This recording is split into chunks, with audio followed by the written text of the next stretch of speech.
There's no doubt a gunman who fired at police in several locations in the state capital, wounding one of them before they shot and killed him, was targeting police officers, a prosecutor said. Ahmed Amin El-Mufti fired at a Harrisburg police officer on Friday afternoon and later at a state trooper, wounding her before pursuing her, Dauphin County District Attorney Ed Marsico said. He fired several shots at a Capitol police officer and at a Pennsylvania State Police trooper in marked vehicles, Marsico told reporters, flanked by state police, Capitol Police and FBI officials. The gunfire began shortly after 4 p.m. Friday, when the man fired several shots at a state capitol officer in downtown Harrisburg, striking his car several times and sending one shot that went very close to hitting him, Marsico said. About 20 or 30 minutes later, he fired several shots at the state trooper, striking her with one of those shots. Sign up today for a free 30-day free trial of unlimited digital access. The trooper is doing well, is in good condition and is expected to make a full recovery, Marsico said. El-Mufti pursued the trooper to a residential neighborhood where city and state police encountered him.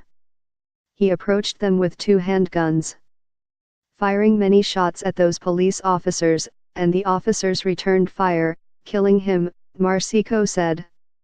El-Mufti had ties to the Middle East and recently traveled there, but the motive for the attack was unknown, Marsico said.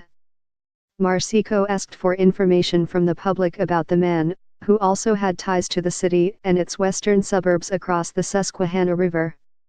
He declined to comment on whether the man was known to police. A relative, Ahmed Sawalam, told PenLive.com that he and his family doesn't know what to make of the reported actions by El-Mufti, his sister's ex-husband. That's not his behavior at all, said Sawalam, co-owner of a halal store in Camp Hill. That's not him. I still don't believe it. Sawalam said the family had been estranged from El-Mufti, who had been married to his sister until they separated about 6 years ago. He said El-Mufti worked as a security guard and then moved back to Egypt, his former home, until returning a few months ago. He said El-Mufti had no history of violence or mental illness. He's not the perfect guy, but he's not an aggressive person, Sawalam said. Department of Homeland Security Acting Press Secretary Tyler Q. Holton said Saturday that El-Mufti was a naturalized U.S. citizen who was admitted to the country from Egypt on a family-based immigrant visa.